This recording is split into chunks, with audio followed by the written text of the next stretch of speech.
so hopefully that's a good thing. I mean, of course, she'd rather I'm not a goof all the time. All right, so back to the coverage. So I had a good time though in between. Like I basically hung out with a bunch of you guys that second day while I was prepping. That was probably actually my favorite day of the tournament, even though I wasn't day 2 in Legacy. I just hung out. I tuned the modern deck, and so basically I'm going to leave a screenshot of Tin Fins in the chat. If you want to ask me more questions about how Legacy went, go for it. I will tell you it did go better than Modern did. But I was like, okay, well, you know, we got another GP to play, so I'm going to set my Legacy deck aside, and I'm going to focus on Modern for the next day leading up to it. So let's go Modern. So we played a deck called Soultold Delirium. And I actually would play 2 versions of this deck. I'll get to that in a moment at the tournament. One for the GP and then one during the side events. So Soultold Delirium ended up looking like this. And I actually think this build was relatively close, but it wasn't tested against the paper meta. This was kind of tested exclusively against the online meta, and I actually talked to your buddy, Johnny. I spoke with your buddy, Jeremy, about that very fact, that when you do extensive moto testing, it's not the same as paper, and a lot of the stuff I ran into, I didn't see happening on Magic Online.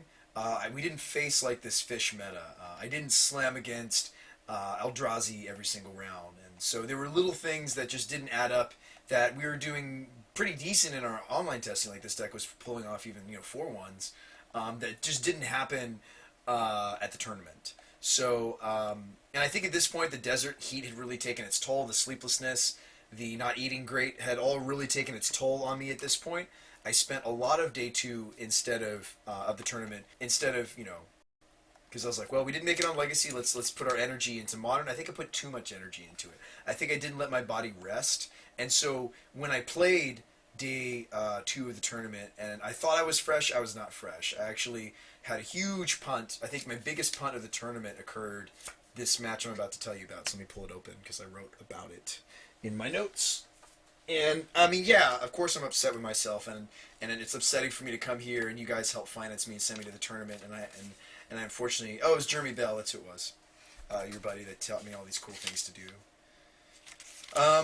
It's hard to come here and tell you guys all my mistakes. I think I already told you the biggest mistake I made in Legacy, and then I think I want to tell you about my biggest Modern mistake. It happened in round 1, and I hate to say it, I never really thought of myself as the kind of person to let, a small mistake in the first round set the tone for the rest of your tournament. But, well, let's rewind first. So I spent a lot of day 2 after I got the deck to this build right here that you see in front of you. This is the build that we went with for the tournament, that I went with the tournament. 1 Inquisition, 3 Thoughtseize, 3 Push, 4 Traverse, 4 Ancestral, 2 Decay, 4 Goyf, 1 Ooze, 1 Warren, Weirding, 1 Devour Flesh, 1 Brutality, 1 Explosives, 4 Astrotold, 1 Ronus, the Indomitable, was actually really cool in my testing, did not perform during the tournament. I'll talk about that. 1 Witness, 1 Pulse, 1 Balance, 1 West, 1 Glen, just a hedge for combo. Sideboard was not quite correct. 2 Rejection, 2 Cage, 1 Maggot, 1 more Brutality, 1 more Flesh, a Yixla Jailer, a Counter Squall, a Gagari Charm, 1 Tooth Collector, 1 Big Game Hunter, 1 Reclamation Sage, 1 Garruk Relentless that flips into Garruk the Veil Cursed, and a Thrun.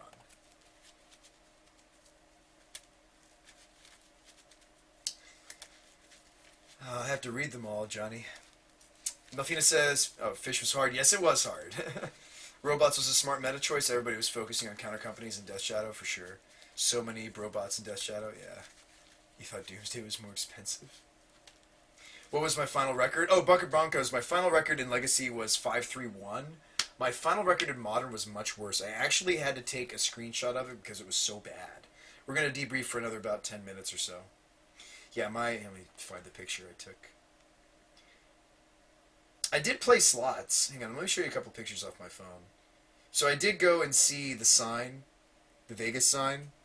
So there's me in front of the Las Vegas sign. I don't know if you can really see that well. I'll have to put that up on the Facebook or the Twitter. So that's me in front of the Las Vegas sign. And then, what else? Oh, I actually did gamble. For $20, I gambled at one of these machines. It's like the little,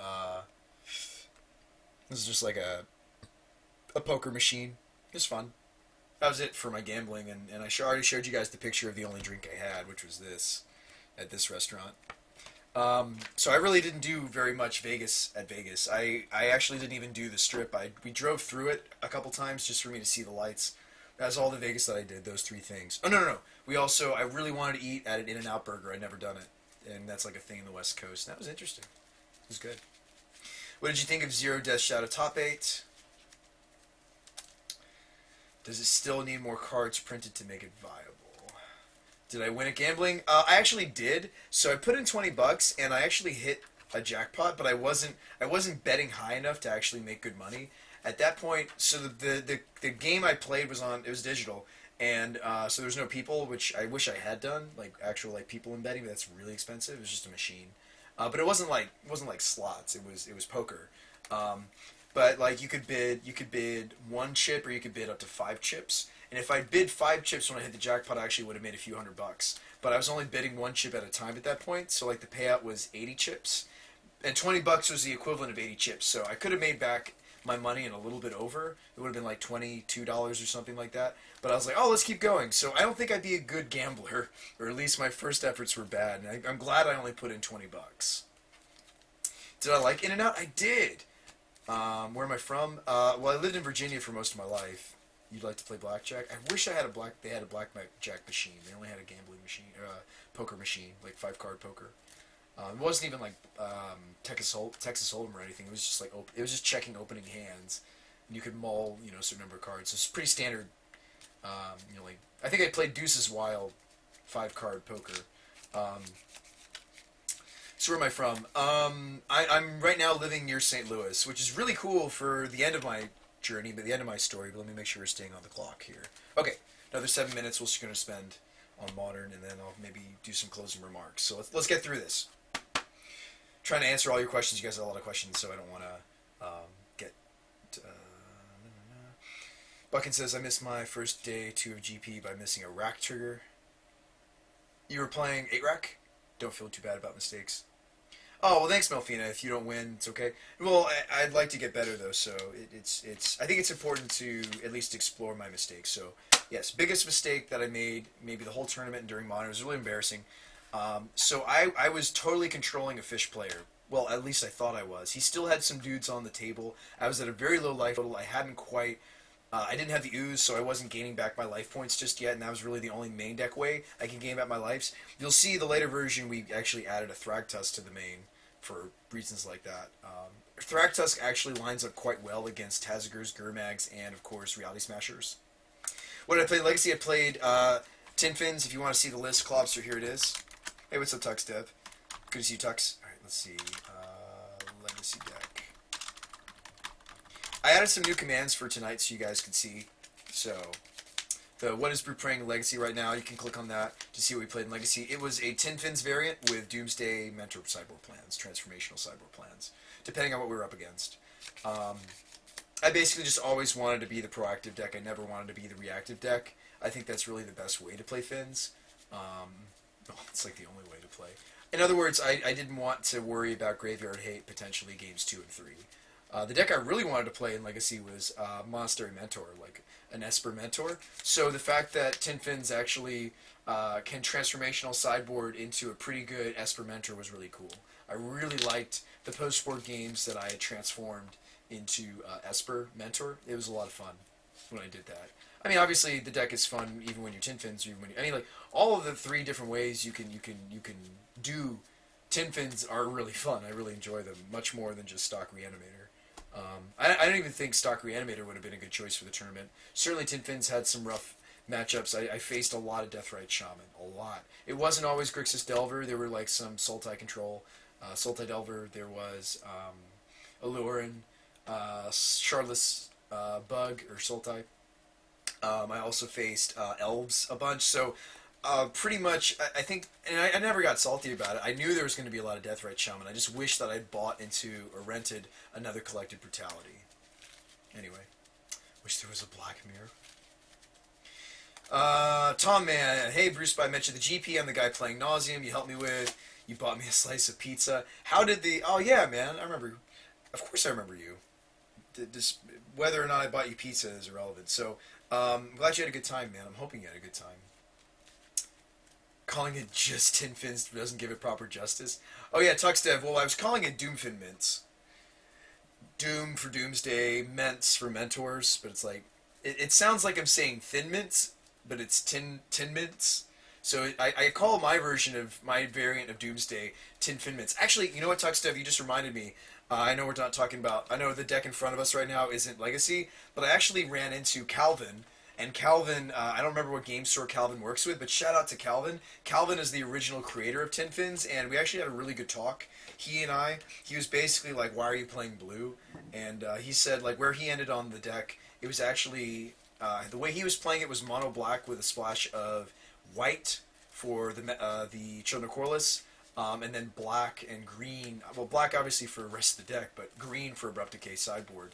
And he said the way you really should be playing Tin Fins, Sean, he was saying that you really should play it just straight up Fins every game, and then if you need Abrupt Decays, you have access to those, because those will get you out of pretty much every hate piece that I'll ever encounter. And then he said just need white to be able to hardcast your Children of Corliss. The way that I would do that, I guess if I was to play his kind of take on that, I think I'd still have the Mentor plan, but I could see Fins letting go of black for just more redundancy. I could see that. I might try that version. And he's the creator of Tin Fins. He was the very first one. Tin Fins, it's like the black-red philosophy. Yeah, I mean it's Fins. It's it's Reanimator that goes over the top. Which is nice because Reanimator sometimes loses when all you do is reanimate a fatty. Same thing with Black-Red Reanimator. What it does is it reanimates a fatty and hopes the fatty gets there. Tin Fins is more focused in that regard with how it kills. In other words, Tin Fins is like, no, I'm going to focus on just Grizzlebrand, and when I Grizzlebrand, this usually equals a kill. So that's different. Anyways. Crazy! What up, Sean? Really nice meeting you, shouting to the GP. Oh, yeah! Absolutely crazy. How was driving home for you? Was that good? But does the black version have an answer for Leyline? No, it doesn't, Toxic Monk, and that's an issue. I think if you want to be able to beat Leyline of the Void, that's a good question, Toxic. In order to beat, I know you're my Tin Fins player, so basically the black version that splashes, it's like junk. You splash green for Abrupt Decay, and you have white, of course, for casting your He just said he didn't see that much Leyline, and that's fair. I mean, like, there's going to be some bad matchups. So I guess Calvin's philosophy is you just hope to dodge people on Leyline of the Void. My thoughts on that is if you want to give the deck an option to beat Leyline of the Void, the way that I was doing it is I was doing it through my transformational sideboards, which were Doomsday or Mentor or a combination of the two. I actually don't think there's anything wrong with having a combination of the two. I mean, if we wanted to have room for Abrupt Decays, in the current version I play, you could go really greedy, run like a Tropical or a Bayou, probably Bayou since it's a Doomsday deck. So yeah, you run Bayou, cut the Dazes, run Bayou, and then we could have some number of sideboard Abrupt Decay. So I could try that.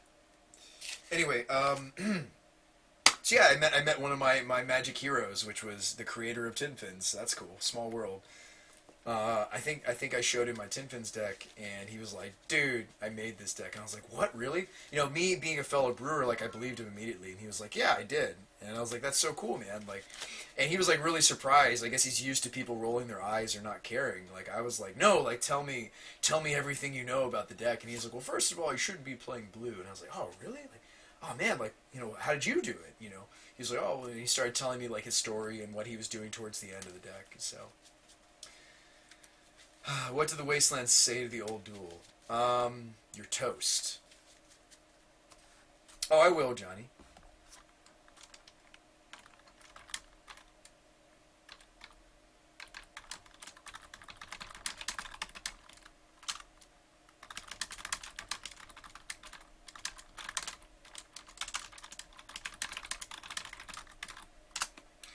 Alright, Unmask is a really irritating card. Yeah, I could see the mono black version of Tin Fins maybe having an unmask or two.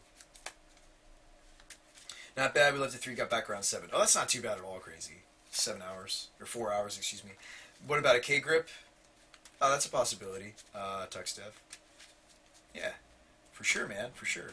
Okay, so back to modern. So what did the deck need? What was I running into? So yeah, my very very worst punt of the whole tournament happened in my very first round. I was up against Fish. I had no idea what the Fish matchup looked like with this deck. Of course, I was a little wary of the fact that we naturally have islands between the Wateries, the basic island, and Breeding Pool. Game one, he actually drew I think